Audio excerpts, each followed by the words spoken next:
Hello la famille, Mboteli Botalangai, bonjour à tous. Toye ko présenter bino lupango oyo na commune ya Barumbu.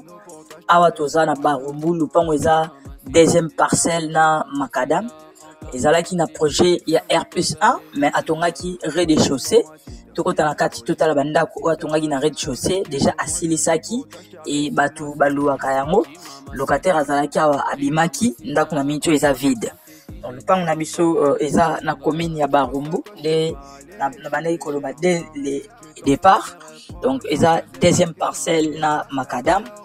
Pan oyo ezalaki na projet ya kotonga R+1 na des appartements moro na C, appartement moro likolo.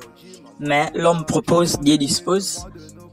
Les lots toché yango na marché. Donc oyo total appartement C où il y a deux chambres, salon, cuisine, salle de bain. Wana to bandaki na salon, bomoni salon eza munene na salle à manger, mbala moko. Donc salon, salle à manger. Oyo eza toza na cuisine ya ndako. Awa tokota na couloir totala installation sanitaire et puis na ba chambre mi balé oyo ezo sala ndako oyo et revenu mensuel ya ndako oyo na positionnement na yango bafutaka $400 le mois. Ndako oyo baluaka yango deux chambres, salon, cuisine, salle de bain baluaka yango $400 le mois. Tozu information et pas yemoko mkolo na yango. Donc voilà un peu wana a tozo bima oza toi toujours na ba chambre et kalate tozo bima tozo nga suli banda to matape na likolo total la configuration ndenge ezali biloni etikala kosala et puis toroeba air torokita lisusu photo la sabino libanda ya lupango ndenge ezali. Donc a to mona faïence partout, tout le monde batio ya mai batio mai na sewana ndako to da kotala awa tozana bianderie et lavabo. Donc voilà un peu oza toilette yassé, toilette pour visiteurs, beaucoup de mtawalamba pour na travailleurs, pour na visiteurs bango toilette na bango yango awa tomata na likolo tometa suma solo mususu. Voilà, donc automatiquement likolo dès le départ tu vas koloba que le pan ezaki na projet ya R+1 avec des appartements c'est déjà totali awa likolo awa appartement idée ya kotonga ezalaki mais tokata ina wana.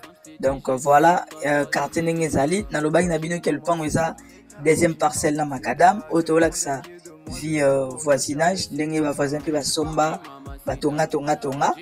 Donc voilà un peu bandako yangwane continuer et nalobaki toza deuxième parcelle na Macadam tala Macadam yango yo mituka yango wana ezoleka. Donc voilà moi embouteillage ezalaki mituka ezoleka. Donc awa nalobaki toza na commune ya Barumbu deuxième position na Macadam. Donc commune ya Barumbu et le pan na biso oyo batie yango na prix ya $55,000 à discuter. Donc revenu et ça déjà $400 pour nanda kwa se. Donc ce mta sombi yango alors ça misala pour nanda kwa likolota Macadam yango wana mituke telemi donc soza Macadam ozomona mbala moko ndaku soza na ndaku likolo ozomona mbala moko Macadam tozonga na se pour te pesa explication ya suka par rapport ya ndaku. Donc ato kiti so na se na lobi bien lupango na biso batiango na prix ya $55,000 awa toza na commune ya Barumbu deuxième parcelle na Macadam. Donc onyos akoza intéressé ko luka koyeba lupango eza comment tout là toza wana pona ko yamba bino. Donc awa toza liboso lupango yango toza liboso lupango to lakisa na ndenge ya balabala awa lupango na biso aza 8 mètres 8 mètres. Donc yango portail yango yo marambutu eza OK. Donc nde tolobaki toza deuxième parcelle na Macadam to retope temps ya Ruben na Macadam mokie kaka parce que propriétaire alinga quitté to qui na ba détail belé comme tu l'as déjà na ndenge ya likolo. Donc Macadam ya mwana mituka ezoleka. Donc onyos akoza intéressé benga biso to solola $55,000 à discuter. Bye bye.